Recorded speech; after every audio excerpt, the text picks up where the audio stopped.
Bom, pessoal, boa noite. Vou falar para vocês aqui um pouco a respeito do tema cervicalgia, lombalgia, radiculalgia, com enfoque aí no exame clínico.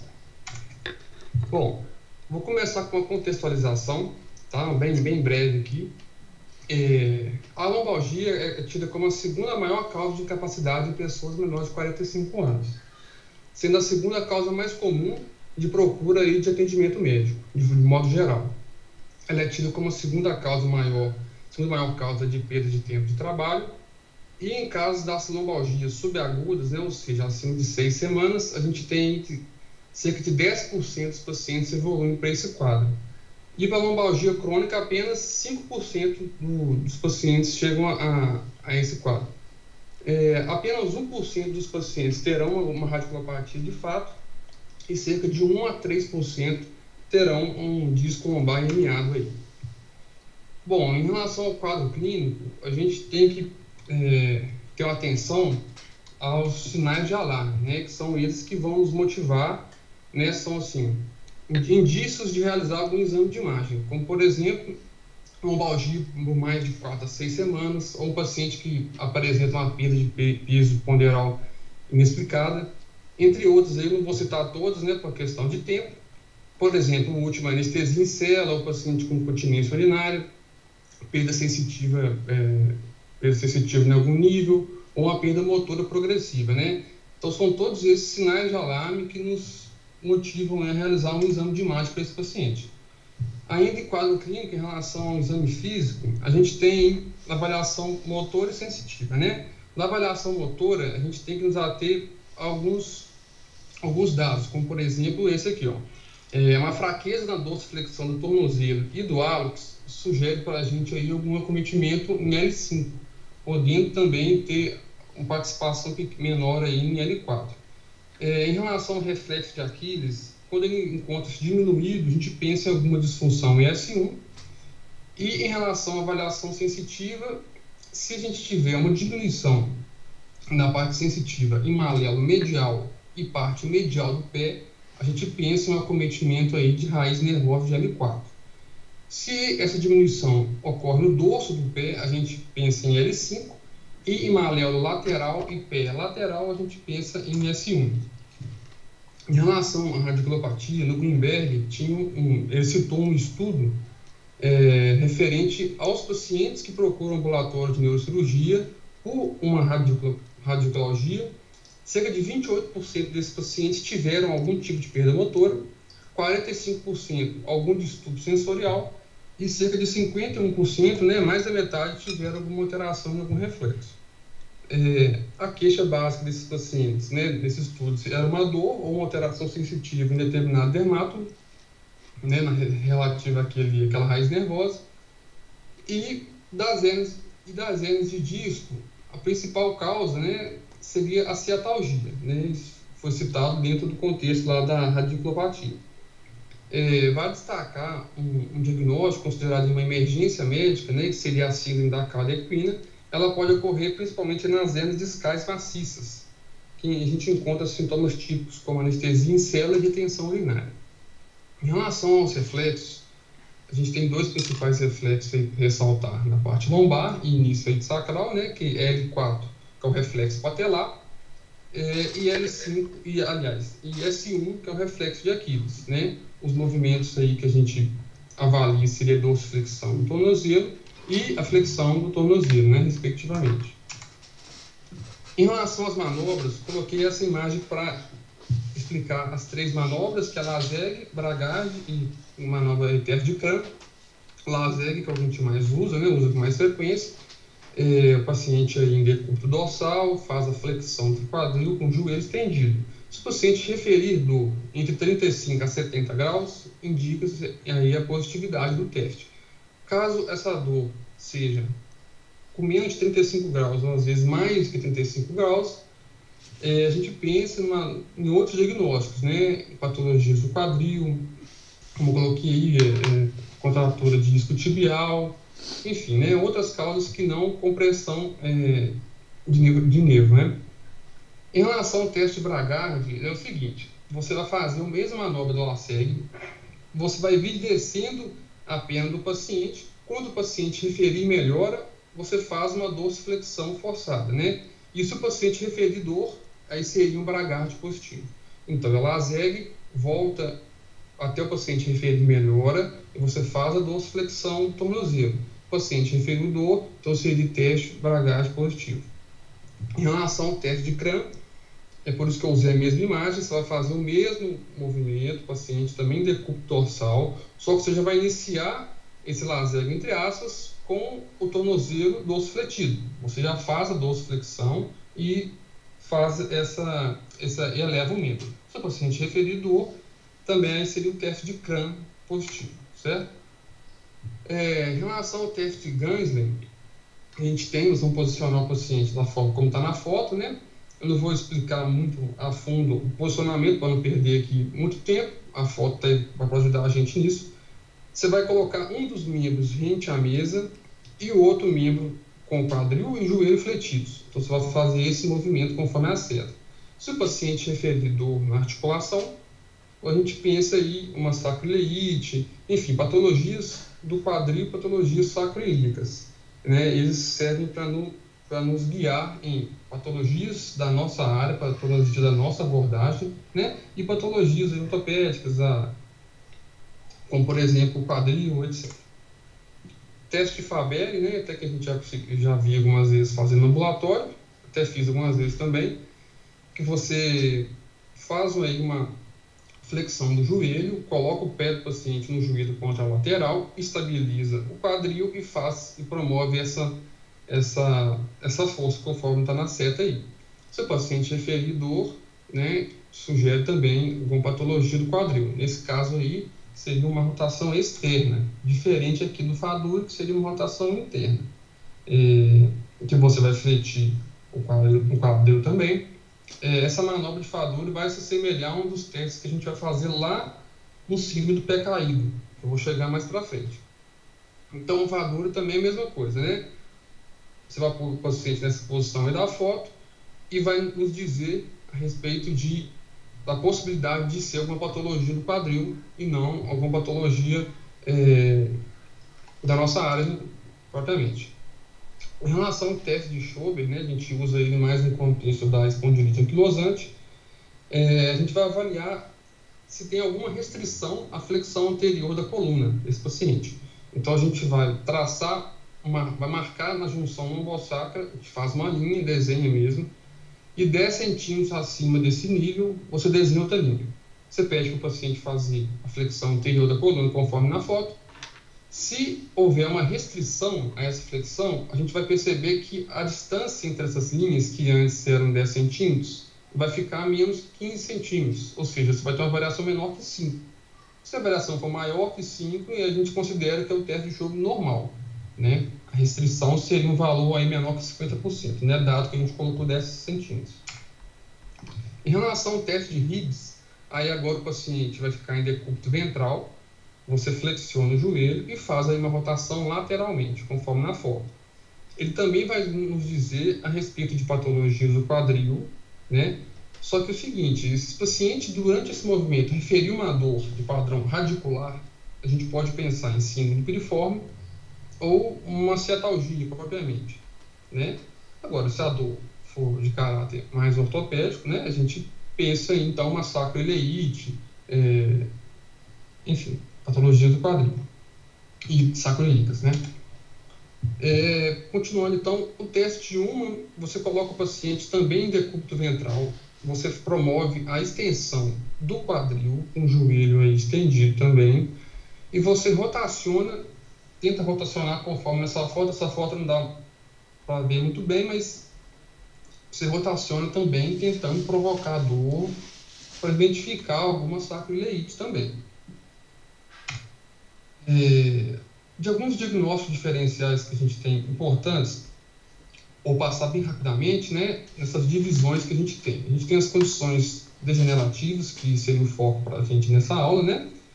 Eu não vou falar, mas assim, seria alguma espondilolistese, um estenose canal medular, ou uma síndrome de recesso lateral.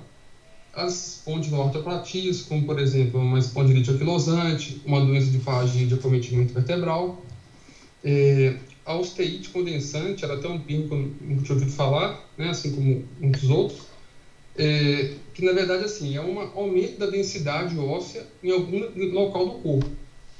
Está falando que ela é mais comum até mesmo na mandíbula, né, não só nesse contexto nosso aqui, mas pode acontecer também, de osteite condensante em coluna lombar, comumente encontrado incidentalmente. O paciente costuma estar assintomático, porém pode cursar com dor lombar e pode cursar também com alteração de sensibilidade.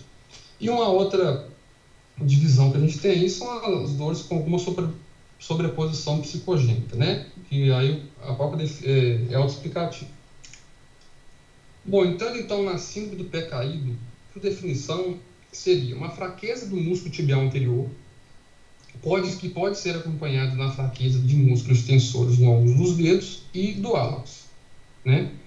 Se pensando em tibial anterior, a gente pensa em L4, extensor longo dos dedos e hálux, e pensamos mais em L5. O tibial anterior, ele é inervado pelo nervo fibular profundo. E das etiologias mais comuns para pé caído, a gente tem as radiculopatias mesmo, né, L4, L5, e a paralisia do nervo fibular. Um dado importante que a gente tem que se ater no exame físico de um paciente com pé caído seria o seguinte: se o paciente tem síndrome de pé caído e consegue fazer a inversão do pé e consegue fazer a rotação interna do quadril quando flexionado, por isso que eu falei da manobra de Faduri, que seria algo semelhante, rotação interna com o quadril flexionado, se o paciente não tem problema nesses movimentos, então a gente pensa em paralisia do nervo fibular como causa de síndrome de pé caído, né? Se tem acometimento da inversão do pé, que nos remete aí a tibial posterior, e rotação interna do quadril, que nos remete a glúteo médio, a gente pensa então, se tiver alteração dos dois, possivelmente a causa do pé caído vai ser alguma radiculopatia L4 e L5. Uma coisa interessante que eu coloquei aqui é esse paciente com pé caído tem uma predisposição a fraturas, predisposições a entorse devido aí a uma instabilidade no tornozelo. Desestabiliza. Então, a marcha desse paciente fica diferente, né? Bom, partindo aqui para mialgia parestésica, é um outro diagnóstico diferencial também. O paciente costuma referir dor e ou disestesia em região anterolateral da coxa. Está associada à compressão do nervo cutâneo femoral lateral. Essa compressão costuma ocorrer mais comumente quando passa ali sobre o canal inguinal, sobre o ligamento do canal inguinal. Aliás, sobre o ligamento inguinal, né? E esse é um nervo puramente sensitivo e suscetível ali à compressão no seu trajeto. Alguns pacientes têm umas condições que favorecem essa compressão, como, por exemplo, pacientes obesos, diabéticos, pacientes mais velhos, pacientes que usam cintos ou roupas apertadas ao redor da cintura, né, que é o principal local de compressão, né, que quando o ligamento passa ali sobre o ligamento inguinal, entre outros. Esse paciente ele não costuma referir dor quando fica de pé ou anda, não seria o mais comum, porém, pacientes que ficam um longo tempo em alguma posição, em uma determinada posição, ou paciente que fica por uma extensão da coxa, por alguma forma, ou se aumenta a compressão do nervo, né, a depender aí do sítio, certo? Bom, alguns outros diagnósticos diferenciais, né, eu vou só citar aqui, que são vários. A gente pode pensar em insuficiência vascular ou uma doença do quadril, né, como eu citei, algumas manobras aí para a gente investigar, como dar um exemplo aqui, a bursite trocantérica, uma aracnoidite, um tumor intraespinhal, síndrome de Brastrup, que seria uma artrose interespinhosa, né? A gente vê um contato pela radiografia entre os processos espinhosos adjacentes, né? É mais comum entre L4 e L5. E o paciente também pode referir dor, né? Seria um diagnóstico diferencial aí para a gente. O paciente pode ter também uma neurite diabética, uma hernia inguinal ou algumas outras etiologias funcionais. Bom, partindo para a cervicalgia, mais ou menos na mesma divisão, vou começar com a contextualização breve e vou seguir para as outras partes, tá? Bom, Cervicalgia, acomete cerca de 55% da população, acomete ou já cometeu ou vai acometer em algum momento da vida, né, segundo aí os dados do Greenberg. Estima-se que 12% das mulheres e 9% dos homens vão apresentar a cervicalgia crônica, mais comum nas mulheres, né? Alguns indivíduos, eles são mais propensos a desenvolver. Indivíduos que têm uma atividade laboral com vício postural ou movimentos repetitivos, trabalhadores braçais e idosos também estão aí entre esses mais propensos. Em relação especificamente à espondilose cervical, a gente tem que seria a causa mais comum de cervicalgia em pacientes maiores de 55 anos de idade, sendo rara em indivíduos com menos de 40 anos. E essa cervicalgia ela desenvolve em quase todos os pacientes que têm um estreitamento maior ou igual a 30% do canal cervical espinhal, né? E apenas 5% dos pacientes podem ter estenose lombar cervical sintomática simultaneamente. Então, isso é um dado bem interessante. Em relação ao quadro clínico, a gente tem espasmos musculares, o paciente pode sentir sensação de crepitação, fraqueza, ombro, membros superiores, né, parestesias, diminuição de amplitude, de movimento, ou cefaleia, entre outras, né? Em relação às queixas, às divisões aqui, as classificações, a gente tem primária e secundária. Das primárias, eu coloquei um enfoque aqui nas mecânicas degenerativas, né, que seria o nosso foco, que pode ser por alteração nos discos, né, propriamente, ou seja por desidratação, ou uma fissura, alguma ruptura discal, alterações osteocartilaginosas ou cápsulo-ligamentares, decorrentes mais comumente a um caso de osteoartrite, e cervicalgia idiopática, em que a gente faz um exame de imagem, a gente não acha nenhuma alteração precisa, né? Aí entra aqueles diagnósticos, como distensão muscular, as específicas, entre outros. Em relação aos reflexos, a gente tem aí 3 reflexos mais importantes, né? Sendo o reflexo bicipital, referente então a nível C5, o reflexo braquiorradial, referente a nível C6, e o tricipital, referente a C7, né? E os movimentos de cada raiz. C5, a gente pensa então em flexão de cotovelo, C6, extensão do punho, e C7, extensão do cotovelo. Então, seriam 3 reflexos que a gente pode avaliar no exame físico, a cervicalgia. Das manobras, então, vou começar falando do teste de Spurning, em que o examinador vai fazer uma compressão axial mantida, tendendo ao lado você a suspeita, e se haver compressão de raiz nervosa, né, o paciente vai referir dor, radiando para aquele determinado membro. Né. No sinal de Lermite, idealmente, o paciente sentado com as pernas estendidas, você promove a flexão cervical e o paciente vai sentir irradiação aí para os membros inferiores. Aí, eu vou entrar agora em alguns testes que diz a favor sobre patologias do ombro, né? Testes de impacto que a gente pode usar como diagnóstico diferencial diante dessa cervicalgia. Vou começar pelo teste de Jobe, tá? Não vou explicar detalhe do posicionamento, como você pode ver pela foto. O paciente, nessa posição, com o polegar voltado para o chão, vai fazer a elevação contra a resistência do examinador. Se o paciente referir dor no ombro, então diz menos a favor de uma radiculopatia, diz menos a favor de paciente nosso, para a nossa intervenção, né? Também não vou falar se é deltóide anterior, os infraespinhal, enfim, da musculatura dessa parte ortopédica não, tá, pessoal? Não vou entrar nesse mérito, não. Em relação ao teste de NIR, você, o examinador posicionado atrás do paciente, você estabiliza a escápula e eleva aí o membro do paciente. Se o paciente tiver alguma patologia em manguito rotador, o paciente possivelmente vai referir dor. Em relação ao teste aí de Hawkins-Kennedy, você vai colocar o paciente nessa posição, membro um pouco elevado, o cotovelo fletido, cerca de 90 graus, e você vai promover uma rotação interna brusca, de forma que o paciente vá sentir dor se tiver algum estiramento, alguma patologia ali de manguito rotador.